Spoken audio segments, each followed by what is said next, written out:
Hey, remember me? Yes, I am still here, but boy, it's been a while. A bit of an unusual summer followed by the beginning of the college semester entirely online has been occupying my time, but I think I have a way to get me posting a little bit more frequently, which you'll find out about in the next video. But anyway, I remember a couple of videos watching a video from one of my favorite channels, Genetically Modified Skeptic, where Drew, the skeptic himself, reviewed another YouTube channel called Beyond Science. And then, frankly, I kind of forgot about it. Until recently, when I stumbled upon this channel again, and after going through some of their playlists, quickly found this video, 5 clues humans actually coexisted with dinosaurs. And now that I have my own channel that responds to bunk science just like this, I mean, let's just get started. Hey guys, hope you're having a great day. Thank you so much for watching Beyond the Science. It's Mikey Chen. Hey Mikey. When we think of dinosaurs and humans, we never associate them with each other because they supposedly belong to completely different time periods. Dinosaurs were prehistoric reptiles that appeared during the middle to late Triassic period of the Mesozoic era, which is around 230 million years ago. They were members of a subclass of reptiles that included birds and crocodiles and got their name from the ancient Greek word dinos, meaning terrible, and sauros, which means lizard or reptile. Yeah, so far so good. That's actually pretty accurate.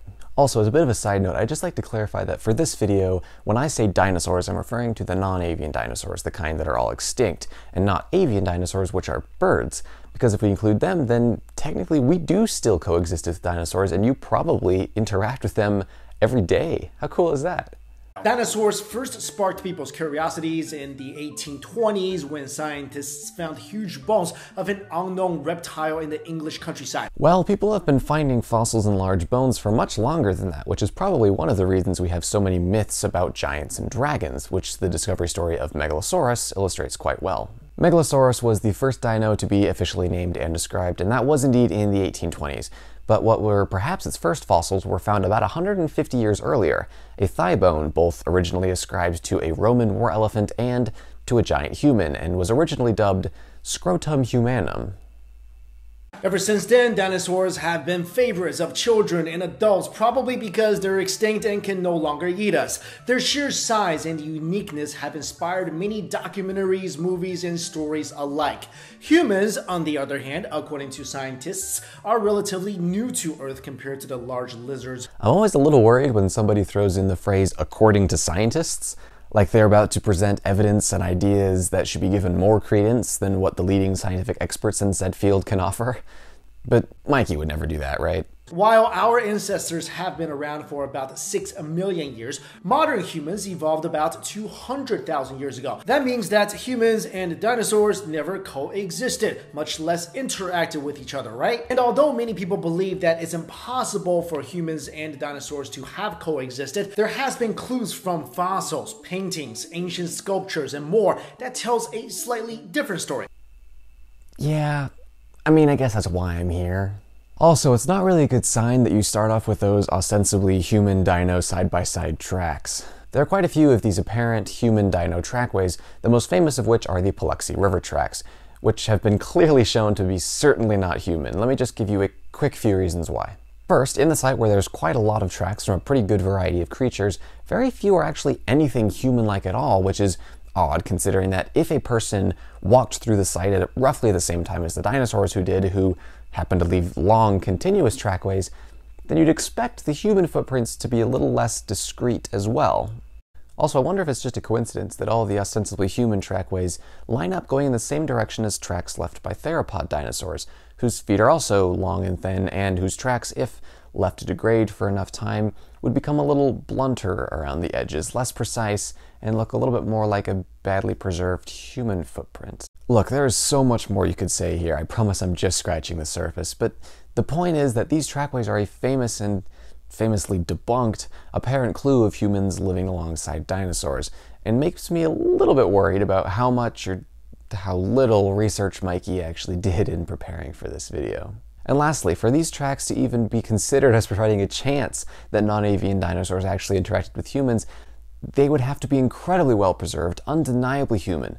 The evidence would have to be overwhelming. The reason for that is because it would fly in the face of quite literally everything we know about science that has been carefully tested and skeptically developed for the past hundreds of years, at least in the fields of biology and geology. Like I'm sure you've heard before, extraordinary claims require extraordinary evidence. So I'm looking for some pretty convincing stuff here from you, Mikey. Implying that humans did in fact interact with these ginormous lizards. Dinosaurs aren't giant lizards. That's a super outdated and misleading phrase that again suggests to me that you don't really know what you're talking about.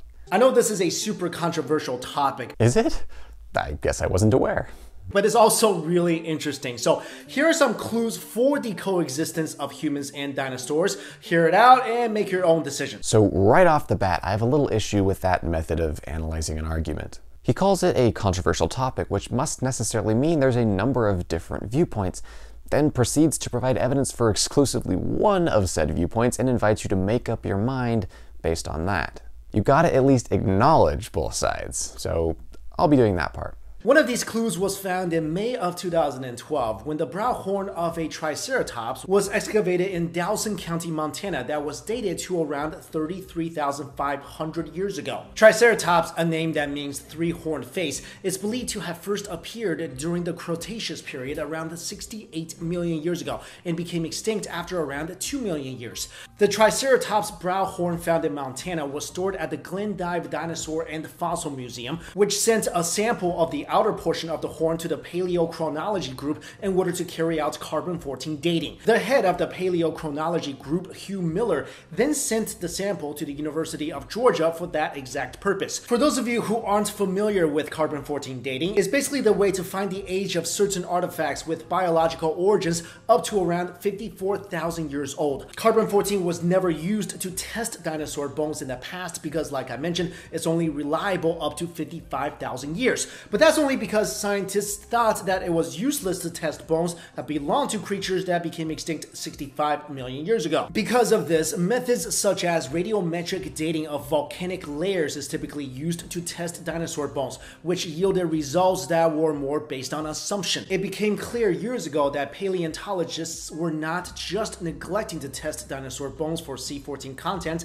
but were refusing to. After the Triceratops brow horn sample was sent to the University of Georgia for C14 testing, it was divided at the lab into two fractions. One fraction yielded an age of 33,570 plus or minus 120 years, and the other an age of 41,010 plus or minus 220 years. The reason why they split the sample into two fractions was because it reduced the possibility for errors. The C14 test results that came out were not surprising to the paleochronology group because they had carried out the test on dinosaur bones before. All of the results date back to thousands of years instead of millions of years. A model created by the group in 2003 showed that dinosaur bones had C14 that ranged from 22,000 to 39,000 years. Alright, I decided to just let that whole section play through so you have a pretty good idea of what the overall argument seems to be.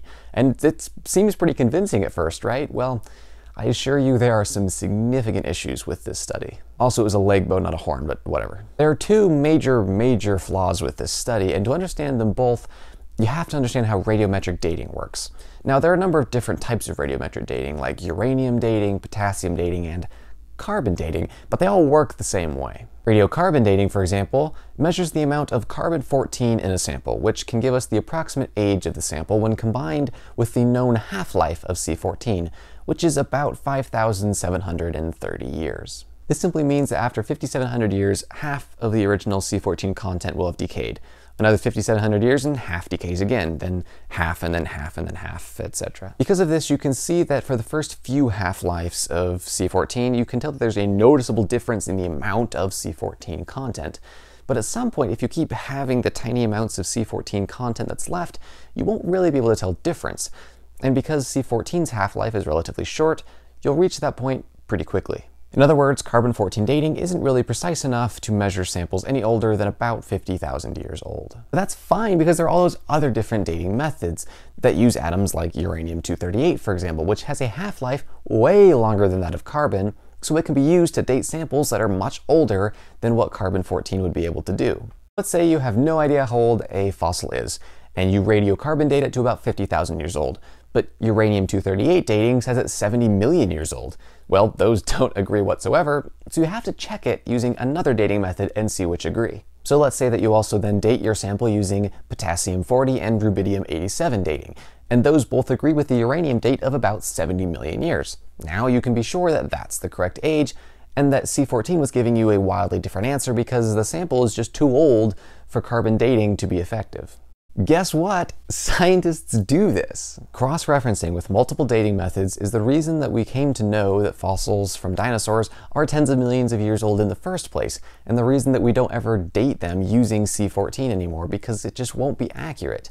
The statement that it became clear years ago that paleontologists were not just neglecting to test dinosaur bones for C14 content, but were refusing to, is a complete mischaracterization of the paleontological field and reveals a very limited understanding of how radiocarbon dating actually works, which is so sad because this statement actually comes from Hugh Miller, the head of the group which conducted this study. Also, shout out to Mikey from Beyond Science for stealing someone else's quote and not citing his source. Nice. So, for the 1000th time on this channel, just because you don't understand how something works and why scientists are doing it the way they are, doesn't mean it doesn't work and that scientists are trying to hide something. It's not magic. It's science. Also, that's just the first reason why the study is total bullcrap. But I promise the second reason is much shorter and simpler. But you can imagine that in a procedure where you're measuring the amount of carbon, having to, quote, contend with some roots of living plant material before reaching the bone would be a significant issue, as living plant material contains more and much more recent carbon, which would easily contaminate your fossils and totally screw up your results. Actually, the original scientific paper has a section at the end where they try to respond to objections made by other scientists about their study, and one of the objections that they mention is this, quote, modern bacteria and fungi could infiltrate the femur bones to give a young date. So how do they respond? C14 labs claim that the alkaline cleaning procedure removes modern bacteria contaminants. Also, the bacteria, etc., would be the same age as their host, since they are eating the organic material and minerals, including bioapatite, in the bones. Which, my friends, completely ignores one very important word in the objection: fungus. Fungus produces a protein called collagen, which just so happens to be the part of fossil bones that we use to carbon date them. So the fossils in this site would surely have been contaminated with fungus collagen with very new C14 levels, which, like I said, would completely ruin your results. They actually also include a rebuttal to the objection that, quote, the radiocarbon dating method is not applicable for samples of greater than 50,000 years. They respond to this by saying, quote, C14 dating of dinosaur fossil bones from western United States shows that they are far younger than even 50,000 RC years. The critic who said the above is assuming that dinosaurs are 65 million years or older because of a commitment to the false assumptions of 17th to 19th century stratigraphy and alleged correlations with radiometric dating. Because of their faith in evolutionary philosophy, such critics have never even bothered to even repeat the C14 testing to see if the anomalous dates are correct. That attitude is unscientific and regrettable coming from a top scientist in a major field of science. Look, from what I've already said about C14 dating, I really hope that you could explain to me why this rebuttal is total garbage. If you still have questions about this, then please leave a comment down below and I'll see if I can help you out with it further.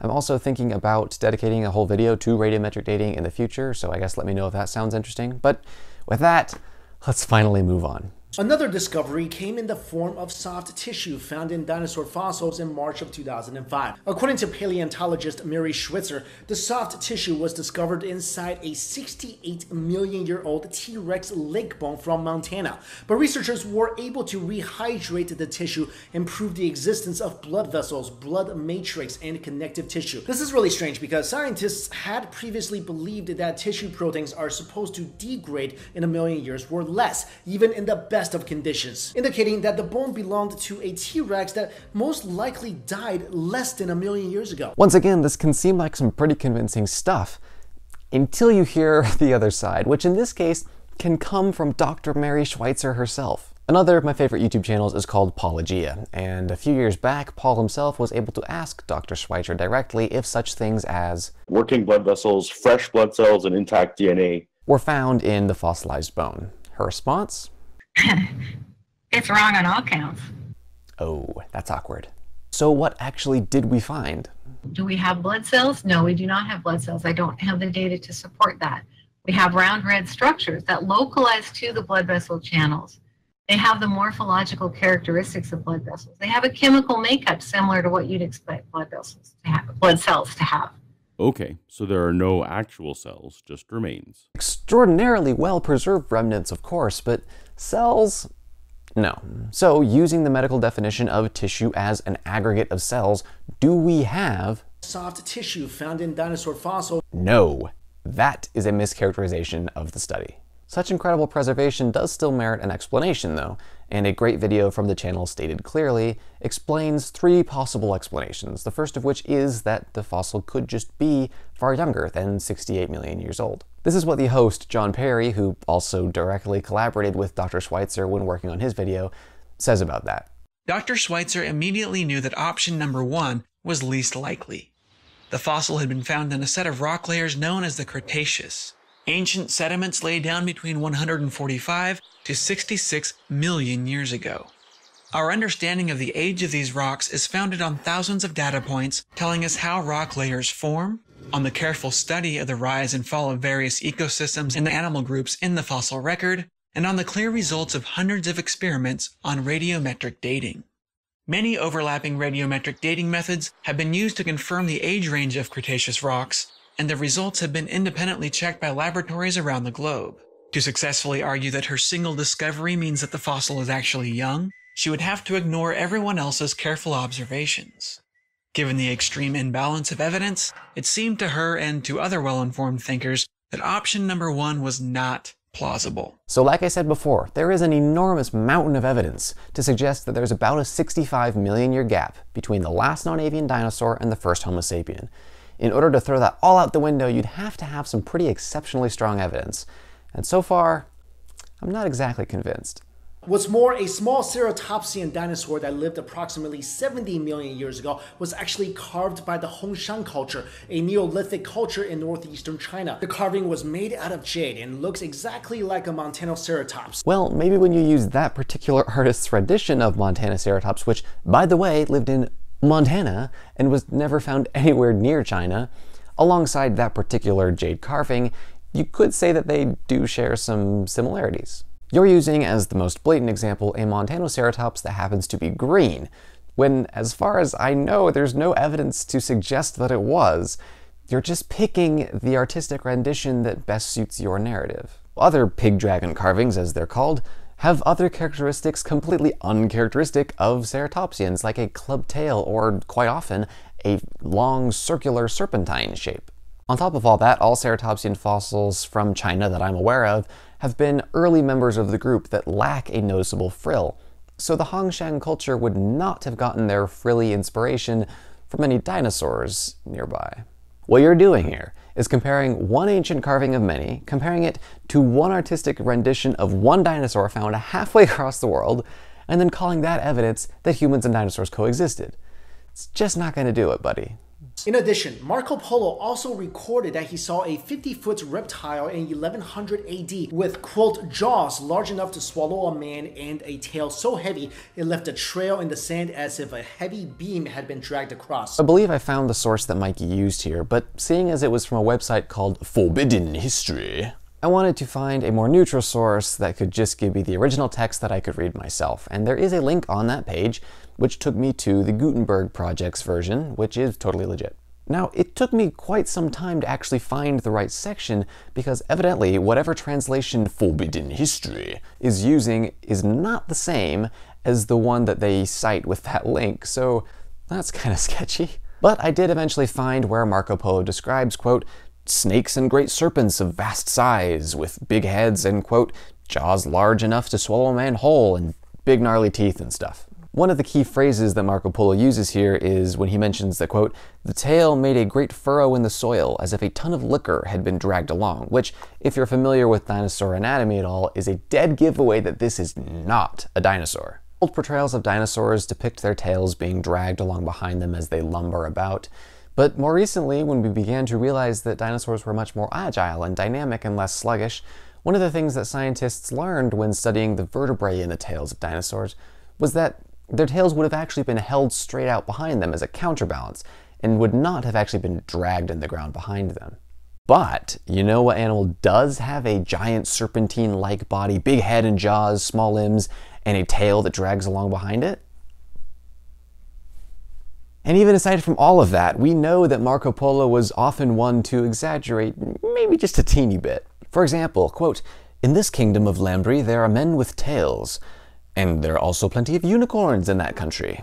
Whether he was exaggerating, sneakily incorporating bits of myth and lore into his observations, or just straight up making crap up, I don't think we'll ever know. But what is for sure is that Marco Polo's accounts should not always be taken to be objective historical fact, so forgive me for not being entirely convinced. There are many more examples of humans and dinosaurs coexisting, from the Ica stones that were carved around 1500s in Peru that show images of dinosaurs. Look, for those of you that are not familiar with the Ica stones, they're a fascinating story, and I'd highly recommend you go check out the link to a video in the description that will tackle them in full. But those of you who are familiar with the Ica stones will know they are a famously bad and famously debunked proof of dinosaur-human cohabitation for a number of reasons. Just as one example, the guy who sold them admitted multiple times to faking him himself, and even revealed how he carved them and revealed the illustrations from textbooks and articles that he used to base his illustrations off of. Like, come on! Even if we didn't have all of that, isn't it strange that the T-Rex is shown standing straight up and that the Stegosaurus tail drags on the ground behind it, both of which we now know to be anatomically impossible, but both of which are perfectly representative of the way we understood dinosaurs at the time when these stones were discovered? Stones also portray like straight up dragons and advanced surgery like brain transplants and other weird stuff. There is so much more to say about these, so you should definitely watch the video linked in the description. But anyway, fascinating stuff, absolutely. Convincing evidence, not in the slightest. To the Indian arrowheads found in the late 1800s that were mixed together with iguanodons, duck-billed dinosaurs, ichthyosaurs, and plesiosaurs fossils. So this one's actually interesting because I have absolutely no idea what he's talking about. I searched pretty much every keyword that he said I could think of and couldn't find anything. And unfortunately for us, Mikey does not cite a single source in his description. So I mean, like, he could be making it up for all I know. Of course, if y'all know more about this than I do, then please leave a comment down below with a link where I can start checking it out. Alright, so that's actually Mikey's last piece of evidence, so let's quickly recap. What were Mikey's 5 reasons that humans and dinosaurs may have actually coexisted, and why I don't find them convincing? Number 1. Hey, we actually carbon dated a dinosaur fossil to only tens of thousands of years old. Well, carbon dating a dinosaur fossil in the first place shows a fundamental lack of understanding of how carbon dating actually works, and also carbon contamination in the study would have further skewed your results. Number 2. We apparently discovered dinosaur soft tissue. Well, see, here is a mischaracterization of Dr. Schweitzer's study. Mikey claimed that we have cells, but we don't. Number 3. Okay, but if we assume that Montana Ceratops is green for some reason, and then compare that to one example of a very diverse set of carvings from ancient Chinese culture, they look kind of similar. Yeah. Number 4. Marco Polo actually wrote about what some people have interpreted to be a dinosaur. Well, see, the 2 key issues here are that first, Marco Polo's writings aren't always to be trusted, and also that his description better fits that of a crocodile than a dinosaur. Number 5. The Ica stones portray dinosaurs and humans living together. Yeah, but I mean, the carved images are comically inaccurate and ridiculous, and the guy who found them actually admitted to faking him himself. Number 6. Human arrowheads were discovered with ancient fossils. Oh, cool. I'd actually like to look into that. Do you have a source? No. Alright, so there it is. Beyond Science's 5 reasons why dinosaurs and humans apparently coexisted. I'd like to actually end the same way that Mikey does. So now let me defer the question to you guys. Do you believe that humans at one point coexisted with dinosaurs? Let me know your thoughts down in the comment section below. And as per usual, thanks for watching. My name is Milo, or the Majestic Megalosaurus. And remember, it's not magic, it's science. Peace out.